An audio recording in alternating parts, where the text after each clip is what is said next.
Hello guys, good morning, welcome to my channel. আমি তোমাদের রশ্মি চলে এসেছি একটা নতুন ব্লগ নিয়ে। আর আজকে হচ্ছে সানডে শুরু করছি। রাস্তায় বেরোতে বেরোতে কোথায় যাচ্ছি কী যাচ্ছি ইটস আ সারপ্রাইজ। তো চলো, এই দেখো বাট টাওয়াল নিয়ে যাচ্ছি। গেস করতে বাসায় যাচ্ছি। মামা সাঁতার হচ্ছে সাঁতার হচ্ছে। তো আমরা চলে এসেছি সাঁতার কাটাতে কিউবিকে। এইবার তোমাদের বলি, এই সাঁতার কাটানোর জায়গাটা নর্থ কলকাতায় প্রথম হয়েছে। আর এটা হয়েছে পারফেক্টলি শুধুমাত্র ওদের জন্য। আর এইটা ভীষণ দরকার ছিল।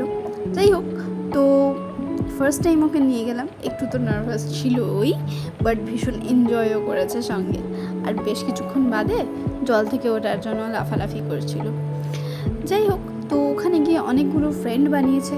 আর এই জায়গাটা যেটা হয়েছে, এখানেই তোমার চেম্বার রয়েছে, এখানেই ওদের পেট শপ রয়েছে, এখানেই ওদের সার্জারি করার ব্যবস্থা রয়েছে, গ্রুমিং রয়েছে, এভরিথিং ওরা এখানে করেছে। তো কিছু ইনফরমেশান তোমাদেরকে দিয়ে দিই। এটা হয়েছে সোদপুরে। তোমরা মোটামুটি নর্থ কলকাতায় যারা থাকো তারা তোমাদের বাচ্চাদের নিয়ে এখানে আসতেই পারো সুইমিংয়ের জন্য, যেটা ওদের জন্য ভীষণ দরকার। ওদের হিপ ডিসপ্লেসিয়া হয় বয়সকালে, আর সেটা থেকে বাঁচার জন্য একমাত্র রাস্তা হচ্ছে সাঁতার। যাই হোক, তো ওখানে অনেকে যায়। আর ওখানে যেটা ব্যাপার সেটা হচ্ছে প্রত্যেককে আধ ঘন্টা করে করানো হয়, আধ ঘন্টার বেশি করানো হয় না। আর খুব মিনিমাল একটা রিজনেবল চার্জই নেওয়া হয়। ওরা এখানে আধ ঘন্টা করে সাঁতার করানোর পর নিজেরাই তুলে নিয়ে গিয়ে সুন্দর করে ড্রাই করে মুছিয়ে তারপর বাচ্চাকে হ্যান্ড ওভার করে দেয়। আর হ্যাঁ, আর একটা কথা, এইটা যেটা এখনও আন্ডার কনস্ট্রাকশন আছে, পুরোপুরি রেডি হয়নি। হেই গাইজ, ওকে তো সাঁতার কাটিয়ে নিয়ে চলে এসেছি। আর এখন আর একটা জায়গায় যাচ্ছি। আজকে তোমাদের সাথে আর একটা জিনিস শেয়ার করবো। জানো তো, সবচেয়ে বড় ব্যাপার, আমরা যারা পেটসদের ভালোবাসি, যারা আমাদের পেটসদেরকে নিজের সন্তানের মতো দেখি, যারা সন্তানের মতো না সন্তান হিসেবেই ভাবি, তাদের জন্য একটা ভালো খবর এটাই যে সমাজ বদলাচ্ছে, ইন্ডিয়া বদলাচ্ছে, ওয়েস্ট বেঙ্গল বদলাচ্ছে, কলকাতা বদলাচ্ছে। তো ওদের জন্য মানুষ ভাবছে, ওদের জন্য কিছু করার চেষ্টা করছে। আজকে যে সুইমিং পুলটা দেখলে, এটা নর্থ কলকাতায় ফার্স্ট টাইম হলো। আমি অনেক দিন ধরে ভাবি যে ওদের কেন একটা সুইমিং পুল নেই, যেটা ওদের জন্য ভীষণ দরকার। কারণ বেশিরভাগ বাচ্চাদের কি হয় যে একটা বয়সের পর হিপ ডিসপ্লেসিয়া হেন তেন এসবগুলো হয়ে যায়। তো সুইমিংটা ওদের জন্য খুব দরকার। তো আমি অনেক দিন ধরে ভাবতাম যে নর্থ কলকাতায় কেন নেই। সাউথে বেশ কিছু হয়েছে, আমি নেটে সার্চ করে দেখেছি, নর্থে এটা খুলেছে। আর এটা আমি তোমাদের সাথে শেয়ার করলাম, যারা নর্থে থাকো, যারা যদি আমার ব্লগ দেখে থাকো, তো তোমাদের হেল্প হতে পারে। তো যাই হোক, এত কথা না বলে যেটা বলে নিই সেটা হচ্ছে যে আমি ওখান থেকে ঘুরে এসে স্নান টান করে নিয়ে খাওয়া দাওয়া করে নিয়েছি। আর আমি এখন একটু বেরোবো, মামের সাথে যাব। কোথায় যাব সেটাও তোমরা দেখবে, আর আশা করবো দেখে ভীষণ ভালো লাগবে। তো চলো, রেডি হয়ে নিই।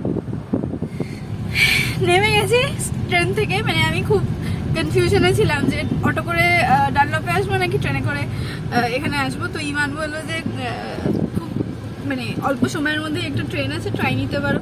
তো আমি রাস্তায় দাঁড়িয়ে ভাবছিলাম অটোর দিকে যাব না ট্রেনের দিকে যাব, অটোর দিকে যাব না ট্রেনের দিকে যাব। তারপর ট্রেনের দিকে চলে গেছি। আর অ্যাবসলিউটলি কারেক্ট, খুব লাক ভালো, যাওয়ার সাথে সাথে ট্রেন পেয়ে গেছি। ফাঁকা ট্রেন, আরামসে চলে এসেছি, গাড়িতে উঠে পড়েছি। আর মা এখন ফোন করে বলছে, পম যখন যাচ্ছে, তুই যখন যাচ্ছিস, মাম যখন যাচ্ছে, স্কুবিকে আমি নিয়ে যাবো। ঠিক আছে, তাহলে যাচ্ছি এখন বাড়ি গিয়ে স্কুবিকে তুলবো, আর তারপর আমরা যাবো। সো তোমাদেরকে বলা হয়নি যে আমি কোথায় যাচ্ছি না যাচ্ছি, মানে স্কুবিকে নিয়ে যাচ্ছি, পমকে নিয়ে যাচ্ছি, সেটা বলে রাখলাম। আর আমি গিয়েই তোমাদের দেখাবো কোথায় যাচ্ছি। যদিও থাম্বনেল দেখে বুঝে যাচ্ছ, বাট তাও আমার বলতে ইচ্ছা করছে না, আমার একেবারে গিয়ে দেখাতে ইচ্ছা করছে। চলো, তারপরে এক্সপ্লেন হবে সব।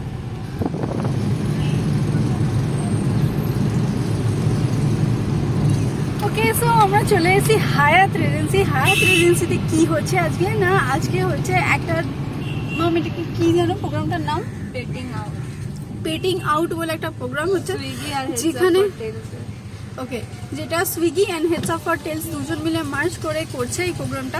এখানে যেটা হচ্ছে সেটা হচ্ছে যে যাদের বাড়িতে পেটস আছে তারা পেটস আনতে পারবে, এবং ওখানে ওদের নানান রকম খেলার ব্যবস্থা, নানান রকম খাওয়ার ব্যবস্থা, আর অনেক আনন্দ করার ব্যবস্থা ওরা করেছে।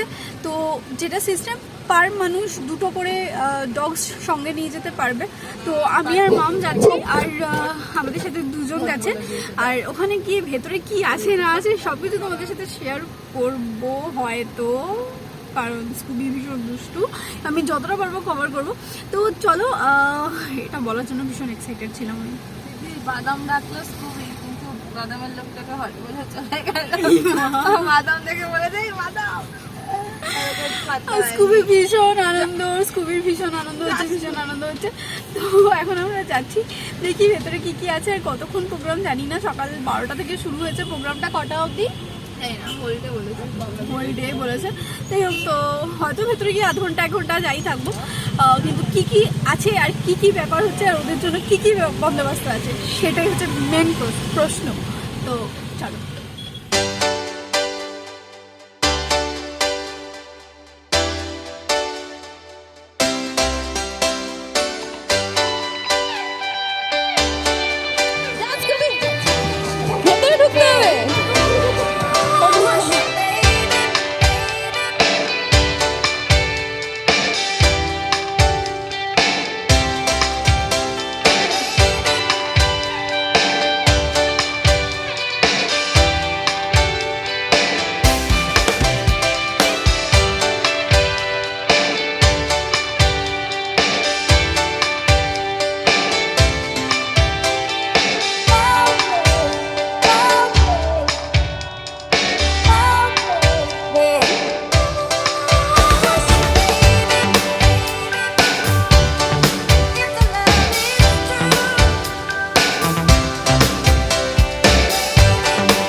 10:15 মতো বাড়ি ঢুকে গেছি।